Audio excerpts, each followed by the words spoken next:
Ben's Top 10s, Episode 2. These are the top 10 movies that I've seen more than 25 times. Some of them I've seen like 1,000, million, gazillion times. So there's a lot of movies that are some of my favorites that I couldn't put on this list because maybe I saw them, 15, 20 times, somewhere in there. So, but these movies I know I've watched a lot, at least 25 times or more. And a lot of them are older, so they've been around longer, so there's a little bit more opportunity for me to have seen those. So I'm excited about this one. These are all movies that really mean a lot to me, obviously, because I've watched them a lot. Started off with number 10. There's a time in the right around the year 2000 where they called the boom of the comic book movie, and the very first movie that come out there to kind of start the whole thing off is should not be a surprise if you watched last week's episode, because I wore a shirt that was X-Men. I had an X-Men shirt on. I got X-Men right here behind me. I got the animated series. I got a whole bunch of movies. I got all of them. But the one that started it all, X-Men, is probably the movie that I watched the most in the year 2000, I would say, for sure, if not more than that. Not this version. I've gotten this way later. I had it on VHS or who knows what. This is probably like the third copy that I've bought of this movie, which makes sense because I love the X-Men. Now, it's probably not even in the top 5 X-Men movies, much less the top 25 superhero movies, but it is a top 10 movie I've watched more than 25 times because I did watch this a heck of a lot. It made me, who never been a fan of Wolverine, actually like Wolverine. Because you take a guy like Hugh Jackman, who's like the nicest guy in the world, and you make him play a jerky jerk character, he's not going to be a complete jerk, where he actually is likable. The downfall of this one, a lot of my favorite X-Men, Nightcrawler, Beast, Gambit, not in here. So those are things, because I collected a lot of the comics at the time, in the early 90s, late 80s. I was a big comic book X-Men guy. Most of it, I did collect a lot of Excalibur, because Nightcrawler is kind of one of the main characters on that, so it's nice to know that he was going to be in every episode and be important in every comic that came out. But what this was a great representation of taking the comic book genre of a superhero movie, and make it really like grounded in reality. And the thing that's the best about the X-Men is none of them are super duper powered. I mean, the villains are, Magneto. Professor X can control you, but he chooses not to. Up to before this, it was either Superman, who had no weaknesses, or something like that. And this is the first time, like, a lot of people made a big deal about the Avengers. Oh, it's never been done, and you take all these superheroes and put them together. Well, yeah, it was the X-Men. You take a whole bunch of superheroes with different powers and you put them together to form a team. So this was done before Avengers came out, and it has really great characters. By having Patrick Stewart and Ian McKellen, it gave legitimacy to the superhero genre, and it was just a great, great film, especially to kick off what we know now, where superhero movies pretty much rule the world. So number 10, the original X-Men. Number 9 is a movie that came out in 1989, which was a perfect time for me. I was 15, I think. I can't remember anymore. Yeah, I was 15. I was a freshman in high school, and I was, just hitting the point where movies had to kind of be a little darker or kind of mean something a little more to me. And we're going to kind of stay with superhero movies here. The movie that I watched the most during that period, probably in high school, was the original Batman with Michael Keaton and Jack Nicholson.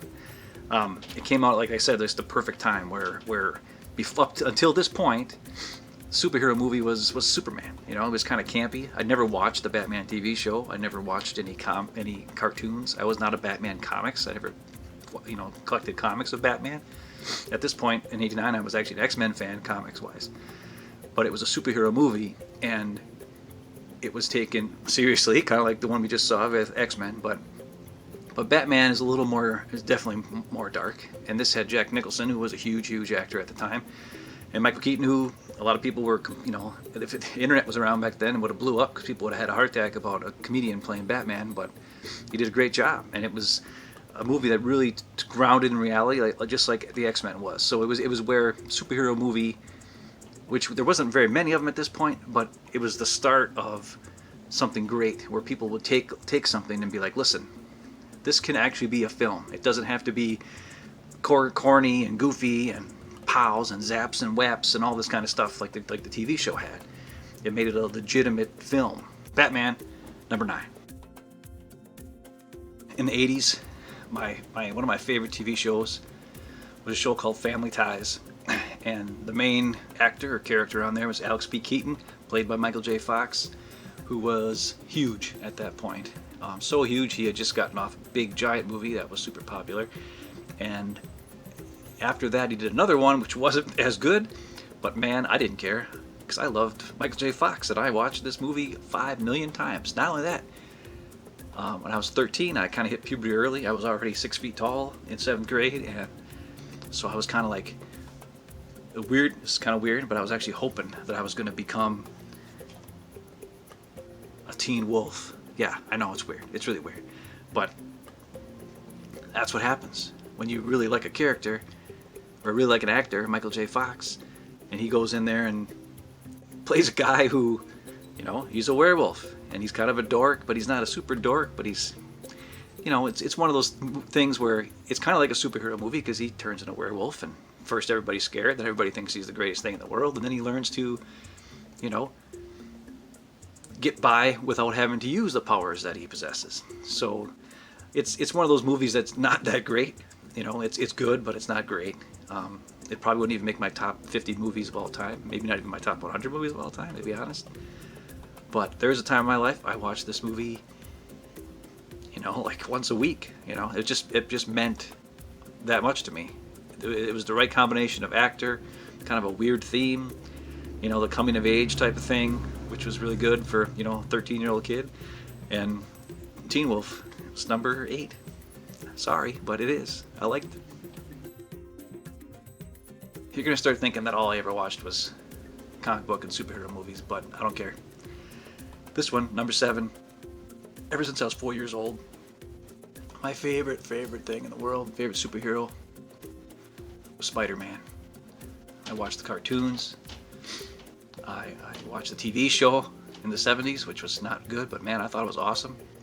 And I started collecting a couple comics, but I wasn't really into the Spider-Man comics as much, mostly the cartoons. It was more the X-Men comics when I got a little bit older. But Spider-Man was my favorite, all through, you know, like 4 years old until I was like 12, 13, somewhere in there. And it was one of those things that you just can't help but love Spider-Man. Peter Parker, he's a regular guy. He's got problems. He's got superpowers, yeah, but with the powers come just things he can't control. He has it's Peter Parker that you care about also almost more than Spider-Man. And in 2001, when Sam Raimi made the Spider-Man movie, the first one, he encaptured all of those things. It had a little bit of a quirkiness to it, but it also took it serious, just like Batman and X-Men. Yeah, I know, I'm kind of a superhero nerd, but I really, really, really love this movie. It was the start of everybody kind of getting into it. I mean, X-Men was kind of a niche thing. It was really popular in the early 90s, but it didn't quite take off like this movie did. This movie took off, and a lot of people, yeah, they forget about, they say X-Men was important, but they'll say Spider-Man was the deal, was the real deal. And it hits all the beats. It hits the with great responsibility, you know, great power comes great responsibility. It hits the Peter, Mary Jane. I know he has a bunch of different love interests in the comics, but that was the one that everybody knew about for the most part from cartoons and things. And there's been so many different versions of Spider-Man in cartoons and in movies now and every place else. But really this movie kicked it off, and I watched it so many times because it was the first time I got to actually see Spider-Man swinging. First time you see Spider-Man doing web crawls, fighting, doing things that you couldn't do on regular, like the TV show that I saw in the 70s. I mean, this blew my mind how awesome it was. So you'll never ever have that again, as this when this came out. I mean, yeah, you've seen Spider-Man a bunch of times, but it wasn't the same as when you saw this one. And Tobey Maguire did a pretty good job. I still think Tom Holland is excellent. He's probably the number 1 Spider-Man of all time to me. But this movie encaptures everything I always wanted Spider-Man to be. And it still was one of those movies I watched a million times because it was the first one, and you're waiting for more. And it wasn't like you could just watch whatever you wanted at any time. You had to just keep watching this, getting ready. Okay, when is Spider-Man 2 coming out? Oh, I can't wait. I'm going to watch Spider-Man again. Oh, I'm going to watch Spider-Man again. Oh, yeah. And then to get ready for Spider-Man 2, you had to watch Spider-Man again. Then to get ready for Spider-Man 3, you had to watch Spider-Man and Spider-Man 2 again to get ready for Spider-Man 3. And it just happened. So next thing you know, you're watching this movie like 50 times because it's just meant that much. So Spider-Man is number 7. I mentioned Michael J. Fox was a big influence on me, and he had a big hit. I said he had a big hit before Teen Wolf. Yeah, it was a freaking huge hit. Back to the Future. Man, this movie, I watched this movie, I'm going to say this for everything, like a million times. It's super, super awesome. I've shown it to my kids. They love it.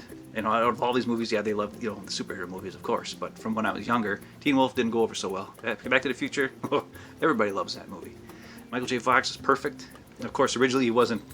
They tried to get him, but he couldn't do it because of family ties. So they got somebody else, Eric Stoltz. And then after like 3 weeks of filming, they're like, "We got to get Michael J. Fox. He's just perfect. We got to get him back." And they did.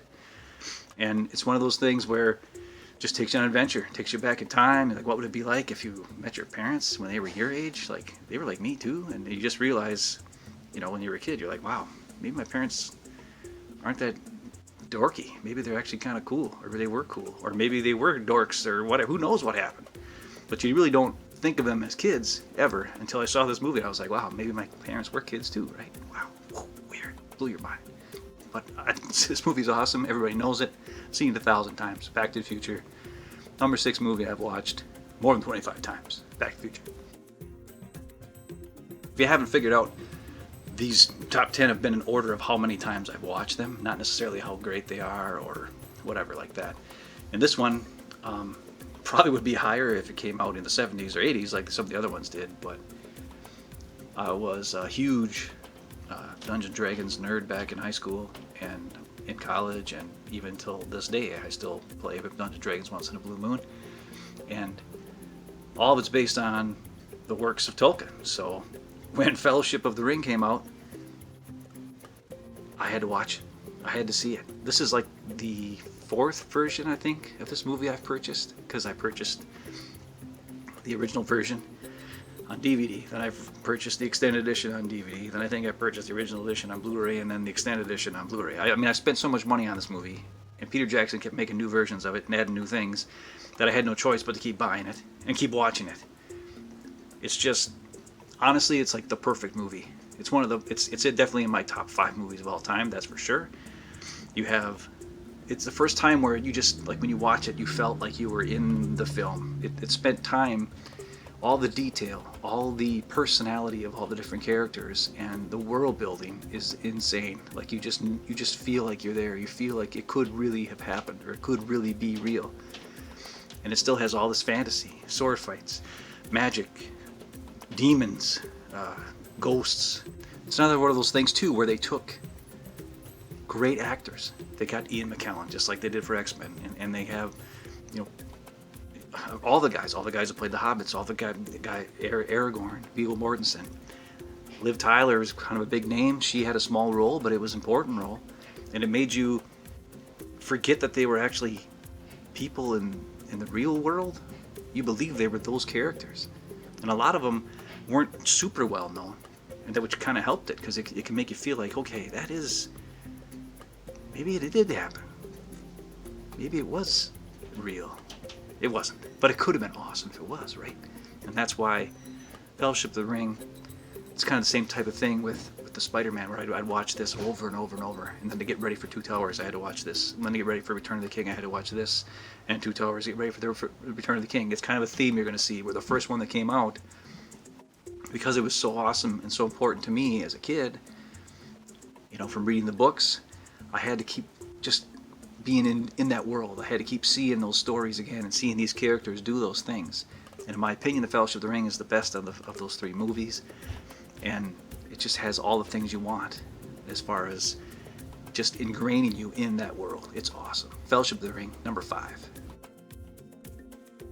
Number 4, we're going back to the 80s. We're going to, my junior high, same thing as Teen Wolf and Batman and that kind of stuff. But this was a perfect movie for me. I mean, it combines the swashbuckling adventure with the comedy, with the love story, all the things that you could ever want in a movie, and it doesn't take itself too seriously. That's The Princess Bride. I mean, come on. Anybody who's ever seen this movie loves it. Of course you have. And you got to see it over and over again. Because it's the most quoted movie ever, almost. With all the different quotes, all the 5 million different things, all the great characters involved, the story, the revenge factor for all the characters. It's just one of those things that the more you see this movie, the more you love it. Sorry, you just have to keep watching it over and over again. And that's what I did when I was a kid. And I still do it to this day. And my kids love it. And my parents love it. And my sister, who hates all movies that I like, even likes this movie. So of course it's number 4. I've seen it a million times. Princess Bride. Number 3, we're going to where my love for movies all started, where all this stuff behind me and everything I've watched and working in the movie theater, all that started with this movie. It came out in 1977. My parents had gotten HBO in the early 80s, and I got to watch this movie 1,000 times on HBO. And then I got to see the third one in theaters.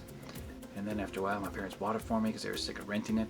And this was the original copy they bought for me years later. I think maybe this might be the second version, but this is the last version that has the original film in it, and that would be Star Wars. This movie started everything for me. When I saw this, the adventure, I keep saying the adventure, but it really is. It's one of those things where it just like the Fellowship of the Ring, it feels real.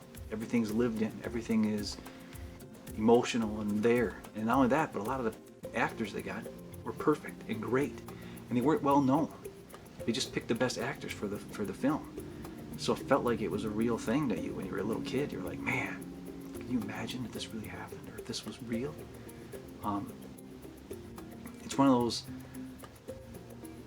movies I've seen, all the different versions of. This, like I said, is the original. I've got other versions right here. This is actually the newest version up there, pretty much. I don't have a Blu-ray. I got a DVD because I can't keep shelling out money on the movie I've owned 25 copies of. But I bought this one out VHS because it was the original. Still has Han Solo shooting first. Darth Vader's only in this movie for like 6 minutes, but he's scary, especially when you're a little kid. And as boring as the sword fight, the lightsaber fight is, it looked awesome to me as a little kid.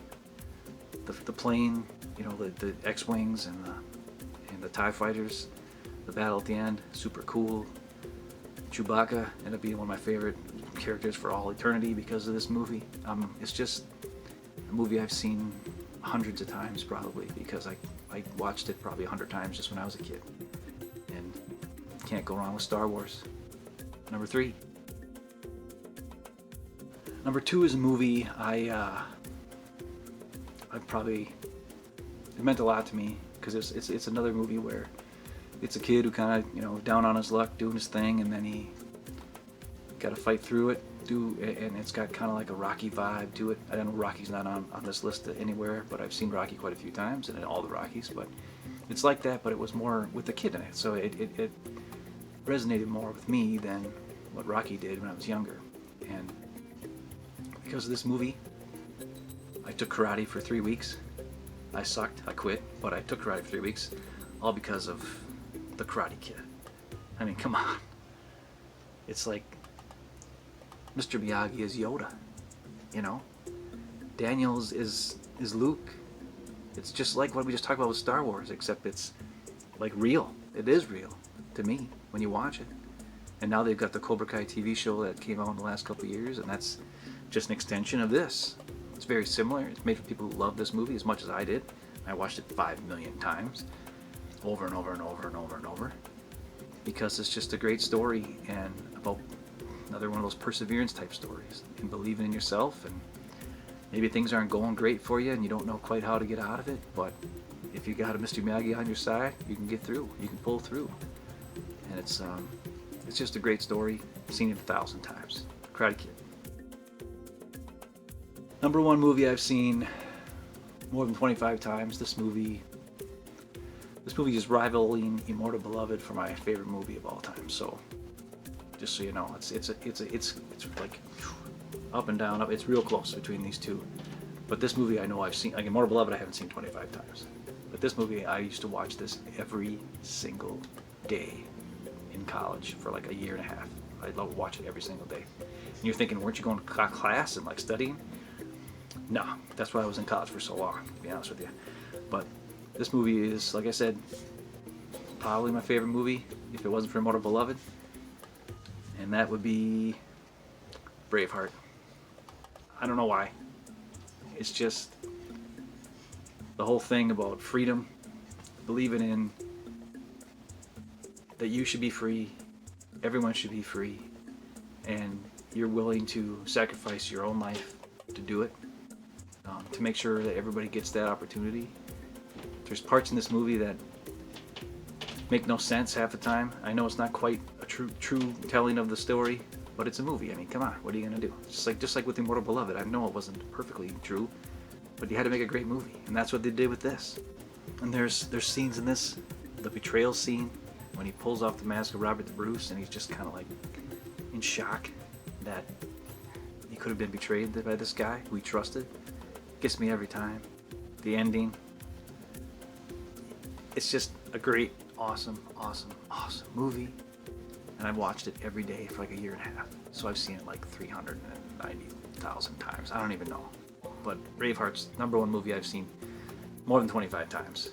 And it's awesome. There you go. That was top 10 movies I've seen more than 25 times, or whatever the heck I'm going to call this. I don't remember exactly. I've got a couple more lists I've been working on. Another movie one. And then I'm trying to work on the top 10 favorite albums. But man, that was tough. I mean, trying to read it down to 10 has been rough. I've been trying to make this list, and it's not going so hot. But it's going to happen. It's going to be one of my next, either the next one or the one after that. So thanks for watching. Let me know what you think of these movies. Obviously, a lot of them are pretty popular. And you know, what movie have you seen 25 or more times, if any? You know, and let me know. Maybe it's one that I've probably seen 20 times. There's a couple that I really couldn't put on this list that really kill me because I love those movies. But I know I haven't seen them 25 times. I've seen them like 15 or 20, but not 25. So thanks for watching. Stay tuned for the next time. See ya.